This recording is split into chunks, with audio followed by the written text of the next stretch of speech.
Dorthe Aagesen, Национальная галерея Копенгаген, Tetzen-Lund, Johannes Rump и Датские собрания современного французского искусства 1900-1925 годы. Tetzen-Lund, Johannes Rump and Danish collectors of modern French art, 1900-1925. Thank you very much. Everyone, I think, is rather exhausted. It's been a long day, but it's been very rewarding, and I hope that you will feel that my paper hinges into a number of the issues that have been raised today, so hopefully we can use it to have a concluding talk. But thank you very much for the invitation, and thank you for the whole team that's been working so hard to put this conference together.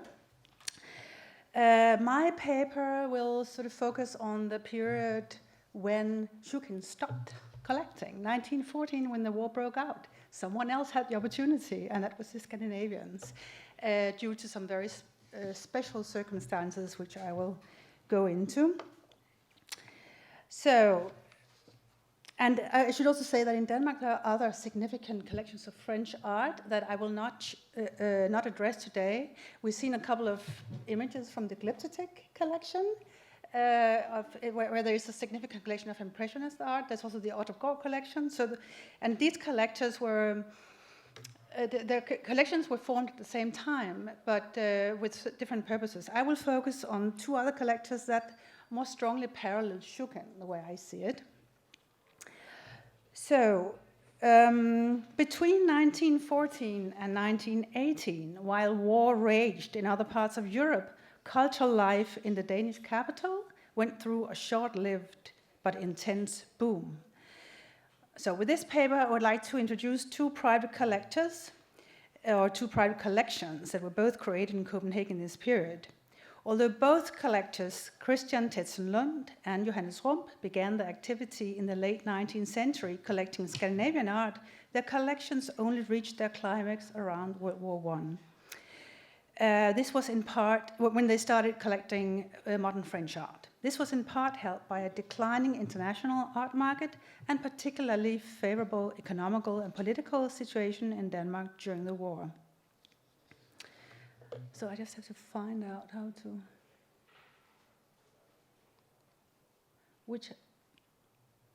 it's not the arrow. Somebody just show me how you,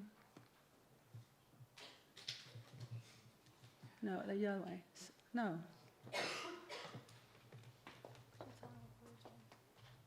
It's this one right here. No, it's not working. That was the one I used. So it doesn't really, so I have to go back to the beginning.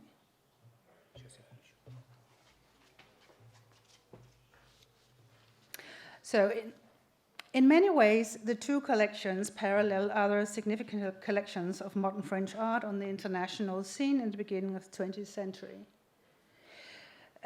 All created by collectors based, so now let's try, yeah.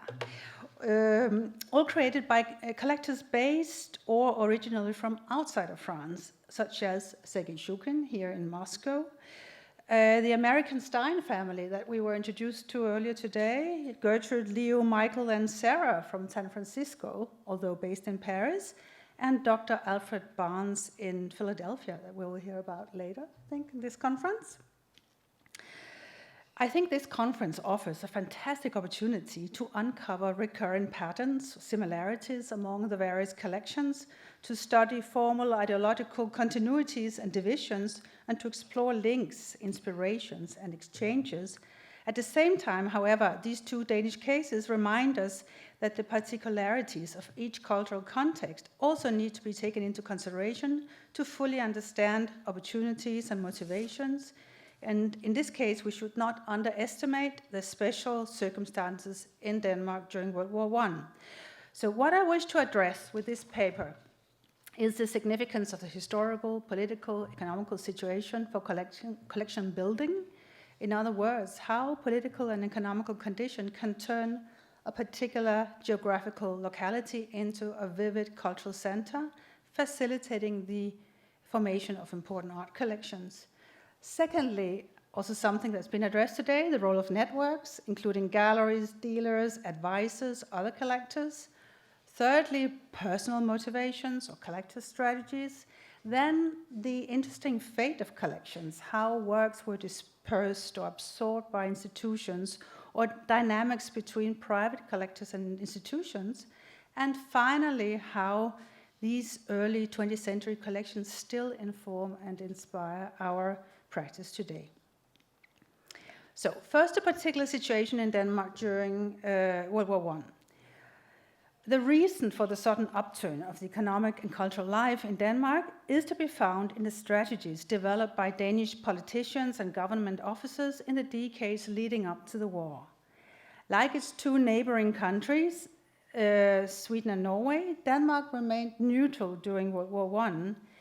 Yet, for several reasons, the character of Denmark's neutrality was a politically delicate and controversial issue. One obvious explanation for this was Denmark's central geographic position.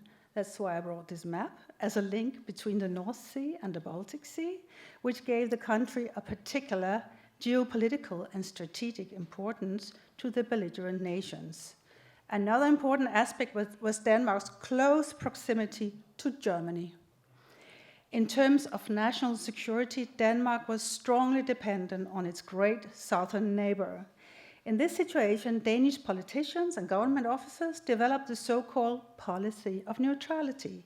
This was to govern Danish security policy from the 19th into the 20th century and served as a guiding line for Danish foreign policy during World War I. The strategy entailed declaring Denmark neutral in relation to conflicts of others and calling for this status to be recognized, even guaranteed, by the belligerent powers. So under no circumstances would Denmark enter into war. At the same time, however, the Danish government displayed a great willingness to adjust to German needs and interests. As historian Carsten Holbrand has concluded in his analysis of Danish security policy, Danish neutrality was in fact clearly pro-German. One of the advantages of this status was economical, as Denmark could reap substantial benefits from shipping and commerce. Danish merchants were able to trade food or other stock with both England and Germany during the war, and as a result, economy flourished. This situation provided favorable conditions for cultural and artistic production. In fact, for a moment, Copenhagen held the status of a Paris of the North, a vibrant cultural scene, a meeting place for artists from all over the Scandinavian or North European region.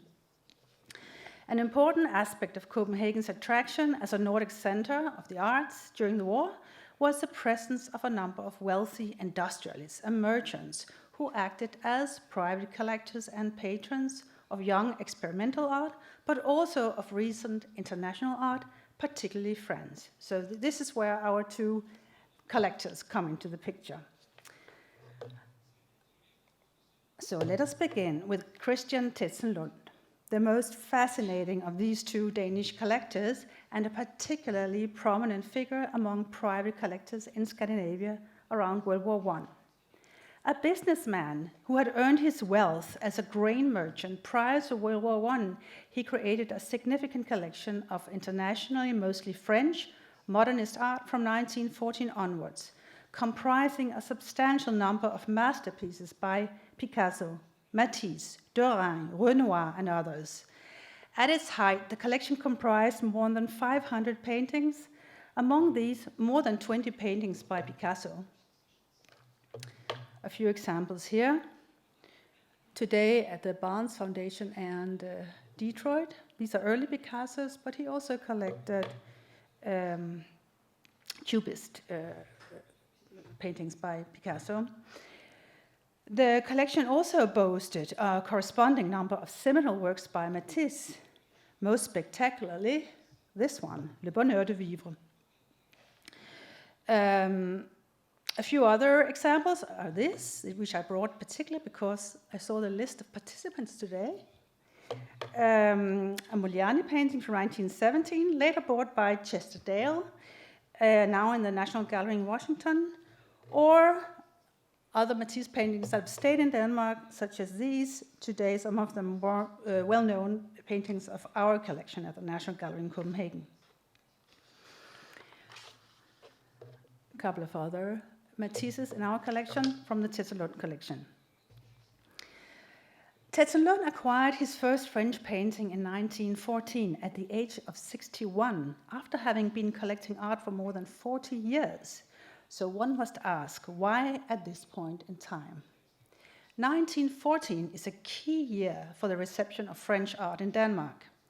In the spring of that year, a large exhibition of French art was shown at the National Gallery, including many works lent by dealers and for sale. The exhibition included a total of 356 items and presented an overview of French painting of the 19th century, from David, Ingres and the Romantics to Manet and the Impressionists, concluding with Cézanne, Gauguin, Seurat and Matisse. Dealers like Bernam-Schön, Durand-Ruel, ever present apparently, Petit, Vollard, Paul Rosenberg lent works to the exhibition, as did prominent collectors like Paul Gallimard, Alphonse Kahn, Théodore Duret and Félix Fénéon. In fact, the Manet Le Bar at Folies Bergère was in the exhibition and for sale. So another example of, one of these amazing events of famous paintings that were circulating at the market at this point. As war broke out in July-August, perhaps 2/3 of the artworks became stranded in Copenhagen, and many of these works were acquired by Danish museums and collectors. So the event of this exhibition boosted the interest in modern French art. From 1914, international, primarily French modernist art suddenly and dramatically became an object for Danish collectors.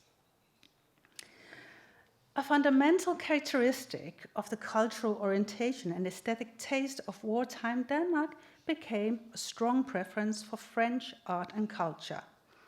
So whereas in political terms, Denmark's policy of neutrality could be said to be in some sense pro-German, the cultural discourse at the time reveals that in artistic terms, Denmark was clearly pro-French. So from a political perspective, the strong emphasis on the brilliance of French art may be interpreted as a way of proclaiming a form of cultural autonomy of Denmark vis-à-vis Germany, since it was officially prohibited to make public statements that could hurt the feelings of a belligerent nation. The cultural field provided an unofficial arena for expressing political sympathies or antipathies in a more indirect manner. Thus, deliberately or not, the practice of collecting French art was contributing to cultural and political discourse of the day, at a time, of course, when everything was politicized during the war. As mentioned, TetzenLund made his first purchases of French modern art in 1914. However, the most significant acquisitions were made after 1916, that is, during and just after the war. Although the art market in Denmark flourished during World War I, thousands of French paintings were sold here. TetzenLund very rarely made his acquisitions of modern French art in Denmark. He most likely couldn't find what he was looking for, because what they were selling were the lower ranking, low quality works from the French salons that was sent in large amounts to the market in Scandinavia. Instead, TetzenLund turned to international auctions or art dealers, especially German and French, such as Bernam-Schön, Paul Guillaume in Paris, Paul Cassirer in Berlin, Heinrich Tannhauser in Munich, or Alfred Flechtheim in Düsseldorf. The TetzenLund collection is another one of these collections that we don't know much about, that we have been dying for decades to understand better, but we have just been lacking information, documents that could move research ahead. Foundational work on the collection was made in the 1980s and 90s by Danish art historians Leonard Gottlieb and my predecessor at the National Gallery, Caspar Monrad. However, TetzenLund's private papers were believed to be lost, and for this reason, research on the contents of the collection and TetzenLund's collection strategies and business methods has been limited. Just recently, however, and that is like really recently, like a couple of weeks ago, something material has turned up. We have a researcher in the museum who started working on this now, and he actually managed to locate the family, and the family has refused to answer requests for a long time. Now he managed to get access, and they have some material, so that is really very exciting. What is there is his handwritten lists of his acquisitions. We knew they were there, but they were supposed to be lost. Now they're found again, and it's really exciting to take a closer look at that. I just show you one sheet of this sort of inventory. He's kept these lists. You can see the prices, what he paid, and he's been calculating it into Danish crowns.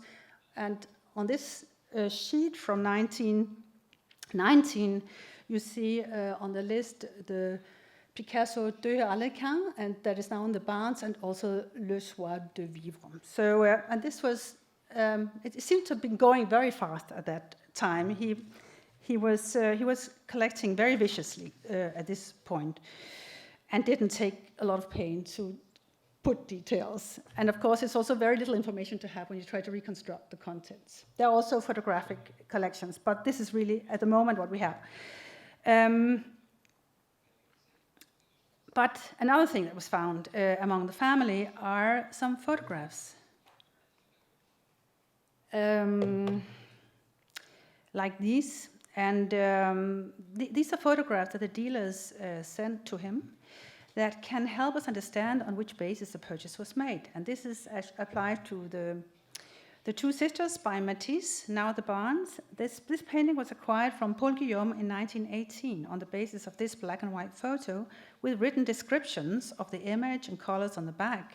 And please notice TetzenLund's collector's stamp, TL, which was applied to photos in case of purchase.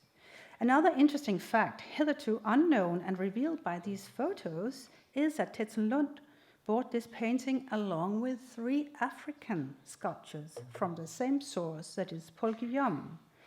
The present whereabouts of these works is currently unknown, but this practice of collecting African sculpture and modern Western art, often sold at equally high prices by the same dealer, parallel what we see in other collectors of the day, including Schuken, and I just noticed that there are some African sculptures in the exhibition here, which is great, and I think there's also another paper tomorrow about these African idols, so I think that is a hugely interesting area that we need to look deeper into, and it seemed to link several of the collectors of the day, including Barnes, in fact. Barnes was also collecting African sculpture. In some instances, TetzenLund would rely on guidance from advisors. In this respect, Norwegian Volta Halverson played a pivotal role. Halverson is probably known to many of you from this famous photograph of Matisse and Renoir from 1918, with Halverson wearing a light jacket in the back next to Pierre Renoir and his wife, actress Greta Prosor, known also from Matisse paintings, sitting to the far right. Originally aspiring to be a painter and a Matisse student for 4 months in 1910, Halverson was primarily known as a writer, and from 1910s a sort of marchand amateur. He was permanently based in France in the period 1915 to 1932, a friend of many artists and dealer, a man in the field who could help creating contacts and negotiating sales. Halverson became key to much of the art trading to Scandinavia during and after World War I, especially to Norway, but he also assisted TetzenLund. At times, Halverson himself would rely on guidance from others. Thus, it was Matisse who, via Halverson, advised TetzenLund to acquire this Van Gogh painting, Une lisseuse de romans from 1988. Most often, however, TetzenLund seems to have trusted his own judgment. And I was noticing, earlier today, where someone was talking about Schuken's sort of very strong sense of what he wanted and unwillingness to take advice from others. And it seems that this is also the case with TetzenLund. A reason for this may be that he originally aimed to pursue an artistic career himself and studied art for 3 years from 1868 to 1871, 71 before shifting to business. He received his business education in Copenhagen, Riga, Paris, and New York before establishing his own business in 1880. So he most likely considered himself an accomplished businessman with a cosmopolitical outlook and special skills concerning art. In addition to his role as a collector of international modern art, TetzenLund also supported the emergence of a local modernist art environment by acting as a patron for a number of young local experimental Scandinavian artists, including Swedish painter, leader of the Swedish group of Matisse students, Isaac Grunewald, Norwegian painter Per Krogh, young and upcoming Danish painters as Wilhelm Lundstrøm and Carl Larsen. So the key question is why and how did he collect, and what are the links to other collections? There are good reasons to believe that TetzenLund found inspiration in the Stein collections in Paris.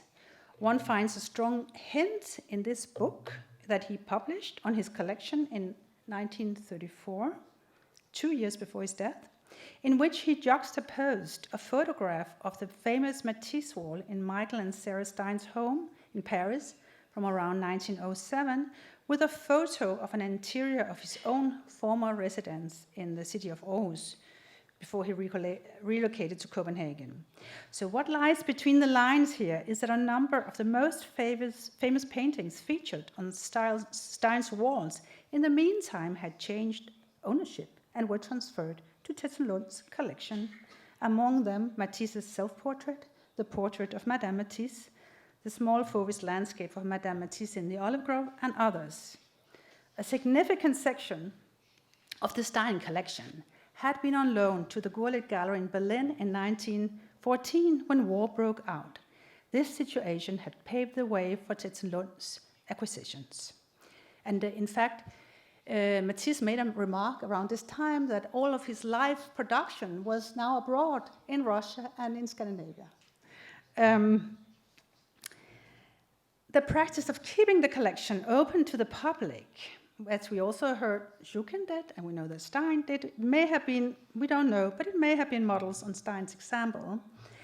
However, the number of visitors, because he also did that, TetzenLund's collection was installed in his private residence and opened to the general public once a week from 1917 and remained accessible until 1924, thus offering Copenhagen audiences an opportunity to gain a first-hand experience of some of the most important artistic innovations in French art, and in fact it did have an effect on local art life. This practice may have been modeled on the Stein's example. However, the number of visitors was limited to an exclusive group of artists, museum curators, and other art professionals. It was not intended to serve a broader community, but rather a cultural inner circle. TetzenLund's collection did not remain intact. He didn't have any direct heirs, and despite some initial negotiations with the National Gallery in Copenhagen in the beginning of the 20s, he didn't seem to be seriously considering to donate his collections to the Danish state. Instead, he started dissolving the collection, beginning in 1922 with paintings by contemporary Norwegian painter and Matisse pupil Ludvig Carsten, as well as one of the absolute masterpieces of his collection, Matisse's Le Bonheur de Vivre, sold to Dr. Barnes via the French dealer Paul Guillaume after only 3 years of ownership, in which the price had doubled. So there are good reasons to believe he was also really a very good businessman and keen to make a good deal. That was part of the motivation. And of course, it is a big question why he was so keen to pile this collection up and then start selling it again after so few years. In 1924, he sold most of his Picassos in Paris via French art dealers, and the following year, 1925, Dr. Barnes bought another 6 of his Matisses, among them the 3 sisters we saw before. The rest was sold at auctions in Copenhagen in 1924 and again in 1934, and the very last at an auction after his death in 1936. And the collection is now scattered to museums and collections in Europe and the United States. I have a second case, and I will not go so much into details with that, but it's interesting as a kind of different collector's profile. Because my second case, Johannes Rump, on the contrary, deliberately worked to have his collection institutionalized. Rump was an engineer, investor, and politician representing the social democracy, and from a certain moment driven by a mission to make his collection attractive as a museum collection. He was not as original and courageous as TetzenLund, but more conventional, to a large degree relying on counseling first by the director of the National Gallery, Carl Madsen, and later the young curator, later to become director Leo Svane. His collecting he began his collecting practice in the beginning of the 20th century, collecting old master European drawing, especially German and Dutch drawings from the 17th century.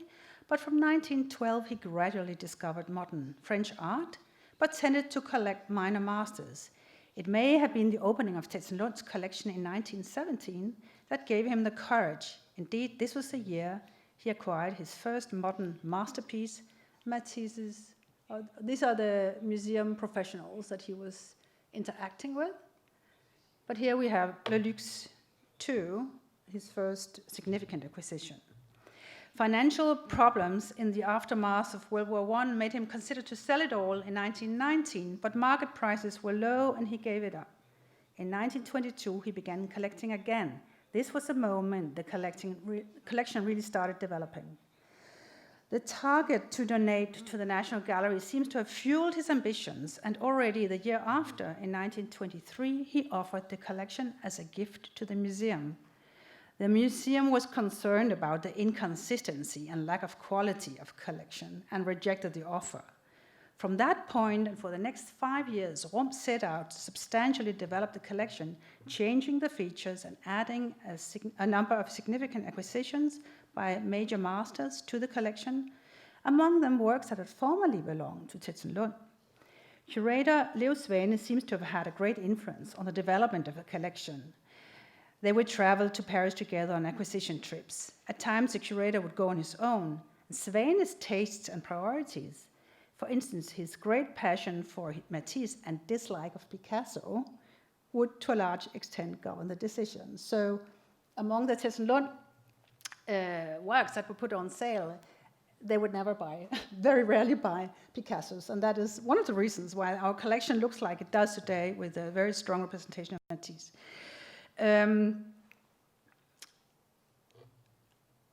These are some of the acquisitions made after 1922, among them 8 masterpieces by Dorian, deriving from Kahnweiler's stock, sold at an auction in Paris in 1923. In the process, Rump would make steps to promote his collection, displaying selected works at public exhibitions, exploiting public discussions of the fate of the TetzenLund collection, which was then beginning to dissolve, disappearing out of the country. The agreement with the museum was finally settled in the end of 1927, the gift comprising 130 paintings, sculptures, ceramic works, and 120 works on paper. A couple of images from the first presentation. And then, very last words. To this day, the collections of TetzenLund and Rump inform and inspire our work on French modernism in Copenhagen. The latest acquisition to the collection was this intriguingly sketchy Matisse painting, Nymph and Form, from 1909. It was acquired by TetzenLund from Gallery Flechtheim in 1919, sold back to Flechtheim again in 1925, after which it disappeared.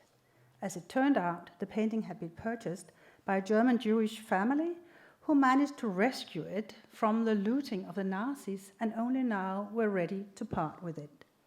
Nymph and Faun was not only a missing piece in TetzenLund's Matisse collection, it was also an unlocated element in this composition, the Red Studio at the New York MoMA from 1911. So with this purchase, the National Gallery in Copenhagen now owns 3 of the paintings in this great canvas. The logic of the Red Studio, the nature of each element, and the relation between them is a topic of our next project in the field, developed in collaboration with MoMA. So all thanks to the 2 collectors who had the courage and the eye and seized the opportunities to acquire significant works of Matisse's production in the important years before the war. So thank you.